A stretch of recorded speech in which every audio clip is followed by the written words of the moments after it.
Hello दोस्तों, आज हम लोग bureaucrats.in के साथ लाए हैं लोकेशन देखो नाम का एक नया इनिशिएटिव, जिसमें आपको रोज़ अखबारों में the Hindu, the Indian express और नामी गिरामी अखबारों में आने वाली इम्पोर्टेंट लोकेशंस के साथ हम आपको डिस्कस करेंगे न्यूज।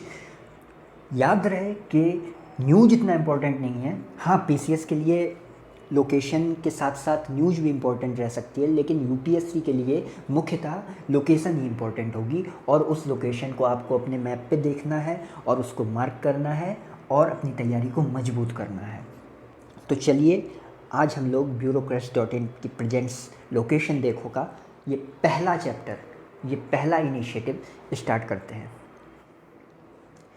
इथियोपिया ने टिग्रे को समर्पण के लिए 72 घंटे दिए। अब पीसीएस के नज़रिए से ये टिग्रे रीजन इम्पॉर्टेंट है और यूपीएससी के लिए भी इम्पॉर्टेंट है। पीसीएस में क्या पूछा जा सकता है कि जो टिग्रे रीजन है उसने कौन सा ऐसा काम किया, कौन सी ऐसी वारदात की जिस कारण से इथियोपिया की जो प्रधानमंत्री हैं अबी अहमद, उनको यह कहना पड़ गया कि आपको हम सिर्फ 72 घंटे दे रहे हैं आत्मसमर्पण के लिए। तो हुआ ये कि टिग्रे पीपल्स लिबरेशन फ्रंट ने कल इथियोपिया के ही एक प्रांत अमाहारा क्षेत्र में अमाहारा की राजधानी बहिरदार पे रॉकेट दाग दिया। कुल मिला के यह मामला गृह युद्ध टाइप का मामला है। गृह युद्ध का भी मामला कह सकते हैं और ऐसा मामला भी कह सकते हैं कि वहाँ के कुछ टिग्रे पीपल्स हैं, वह अपना एक अलग क्षेत्र या अलग देश की मांग कर रहे हैं। उन्हें एक अपना अलग क्षेत्र चाहिए है, अपना एक अलग देश चाहिए है और उस पर वो कब्जा जमाने की कोशिश कर रहे होंगे। तो एग्ज़ाम पॉइंट ऑफ व्यू से यह इम्पोर्टेंट है कि टिग्रे रीजन ने हाल ही में टिग्रे रीजन किस देश से संबंधित है? इथियोपिया देश से संबंधित है। अमाहारा क्षेत्र किस देश से संबंधित है? इथियोपिया से संबंधित है। बहिरदार जो रीजन है, अगर स्पेसिफिकली अगर हम इथियोपिया के जो प्रांत पूछे जाएं उसमें कि टिग्रे प्रांत से रिलेटेड है या फिर इथियोपिया के किसी और प्रांत से रिलेटेड है या फिर अमाहारा प्रांत से, तो अमाहारा प्रांत सही आंसर होगा। लेकिन अगर ये पूछा जाए कि बहिरदार निम्नलिखित में से किस देश में अवस्थित है, तो उसका आंसर होगा इथियोपिया। इसके बाद हम लोग देख लेते हैं टिग्रे क्षेत्र की अवस्थिति। तो दोस्तों, ये है टिग्रे क्षेत्र, ये पूरा टिग्रे क्षेत्र है। वेस्ट टिग्रे, ये हम लोग मैप में देख सकते हैं। ये देखिए वेस्ट टिग्रे, ये नॉर्थ वेस्ट टिग्रे, ये सेंट्रल टिग्रे, ईस्ट टिग्रे और साउथ टिग्रे। अब जो टिग्रे रीजन है, जो इथियोपिया का टिग्रे रीजन है, उसका जो प्रांतीय राजधानी है, उसकी जो क्षेत्रीय राजधानी है, वो है मीकल। तो मीकल टिग्रे क्षेत्र की राजधानी। और कल हम लोगों ने जो जोग्राफिकल लोकेशन देखी थी, उसमें हम लोगों ने अमाहारा क्षेत्र की राजधानी देखी थी बहिरदार। तो बहिरदार अमाहारा रीजन की प्रांतीय राजधानी है और जो मीकल है वो टिग्रे रीजन की प्रांतीय राजधानी है। तो अब हम लोग आगे बढ़ते हैं नेक्स्ट लोकेशन पे। सीरिया का डिर एजोर प्रांत। अब ये सीरिया का डिर एजोर प्रांत चर्चा में क्यों है? सीरिया का जो डिर एजोर प्रांत है, हाल ही में इजरायली लड़ाकू विमानों ने यहाँ पे हमला कर दिया है। हमला क्यों कर दिया है? वही आतंकवाद, अलगाववाद की स्थिति, इन सब स्थितियों से निपटने के लिए इजरायली लड़ाकू विमानों ने, जो यूएस लेड कर रहा है, ये याद रखना कि इजराइल ने खुद से नहीं किया, यूएस लेड एक कोलेशन है, एक संघ है, जिसके माध्यम से जो आतंकवाद जहाँ पे बहुत उभर रहा है, उन क्षेत्रों को कंट्रोल करने के लिए, वहाँ पे आतंकवाद का समूल नाश करने के लिए यूएस के द्वारा एक कोलेशन लेड किया जा रहा है, जिसके तहत इजराइल ने सीरिया के डिर एजोर प्रांत पे हमला किया है। ठीक, और आपको बता दें कि जो सीरिया है वो वहाँ की राजधानी दमिश्क है। तो चलिए हम लोग डिर एजोर प्रांत की लोकेशन और दमिश्क दोनों को देख लेते हैं। तो ये है सीरिया का मैप। सीरिया का नहीं, ये मोस्ट प्रोबेबली मिडिल ईस्ट का मैप है। तो देखिए, ये हम लोगों को यहाँ पे सीरिया दिख रहा है, ये है डिर एजर प्रांत। अब प्रश्न यहाँ से बन सकता है कि डिर एजर प्रांत, सीरिया का जो डिर एजर प्रांत है, यह जो ये आपको दिख रही है ना स्थिति, ये भूमध्य सागर है। तो सीरिया का डिर एजर प्रांत भूमध्य सागर से सीमा साझा करता है, तो बिल्कुल गलत स्टेटमेंट हो जाएगा। अब सीरिया की राजधानी देखिए दमिश्क। तो सीरिया की राजधानी भी भूमध्य सागर से सीमा साझा नहीं करती है। ठीक, सीरिया की राजधानी भी भूमध्य सागर से सीमा साझा नहीं कर रही है। ये है दमिश्क, ये है। ठीक, अब इसके बाद सीरिया का जो मैप है, जो सीरिया देश है, वो किन किन देशों से सीमा साझा कर रहा है। तो देखिए, एक तो ये तुर्की से सीमा साझा कर रहा है, एक ये इराक से सीमा साझा कर रहा है, और यहाँ पे ये लेबनान से सीमा साझा कर रहा है, और यहाँ पे ये जॉर्डन से सीमा साझा कर रहा है, और थोड़ी बहुत सीमा शायद इसकी इजराइल से भी लग रही है। ठीक, क्या इजराइल से इसकी सीमा लग रही है? इजराइल से सीमा के बारे में मुझे संदेह है, लेकिन टर्की, जॉर्डन, इराक और लेबनान से इसकी सीमा लग रही है। अब ये देख लेते हैं कि ये एक प्रश्न आया था यूपीएससी में कि निम्नलिखित में से कौन से देश भूमध्य सागर से सीमा साझा नहीं करते हैं। उसमें ऑप्शन था जॉर्डन, सीरिया, लेबनान और इजराइल। तो इजराइल तो डेफिनेटली करता है, इजराइल तो डेफिनेटली सीमा साझा करता है, लेबनान भी सीमा साझा करता है, सीरिया भी सीमा साझा करता है। तो उसका आंसर था जॉर्डन और इराक दिए थे ऑप्शन में, जॉर्डन और इराक उसका सही आंसर था। तो अब हम लोग ये भी इसमें देख लेते हैं कि ये जो बेरूत है वो लेबनान की राजधानी है। यहाँ पे भी हाल ही में एक बम विस्फोट हुआ था, अज्ञात कारणों से नहीं, एक लापरवाही के चलते बम विस्फोट हुआ था बेरूत में, भयानक बम विस्फोट हुआ था। तो हम लोगों ने लेबनान को भी देख लिया है, सीरिया को भी देख लिया है। अब बढ़ते हैं हम लोग आगे, डीर एजोर एंड दमिश्क के बाद। मालदीव तटरक्षक बल सामुद्रिक सुरक्षा व सहयोग केंद्र को मजबूती देगा जापानी अनुदान।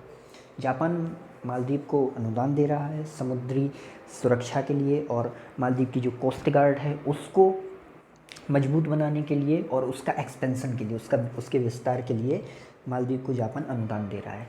तो पीसीएस में डेफिनेट क्वेश्चन आ सकता है कि हाल ही में जापान ने किस देश की तटरक्षक बल और सामुद्रिक सुरक्षा व सहयोग केंद्र को मजबूती देने के लिए अनुदान दिया, तो मालदीव। या फिर क्वेश्चन उल्टा आ सकता है कि मालदीव के तटरक्षक बल व सामुद्रिक सुरक्षा व सहयोग केंद्र को मजबूती देने के लिए किस देश ने हाल ही में अनुदान दिया है, तो जापान की राजधानी टोक्यो है, मालदीव की राजधानी माले है। तो हम लोग माले की लोकेशन और मालदीव की लोकेशन दोनों देख लेते हैं।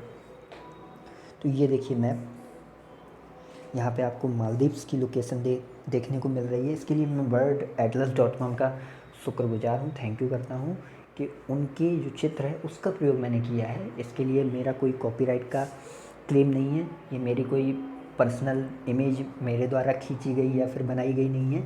इसके लिए worldatlas.com पूरी तरह से कॉपीराइट का हकदार है।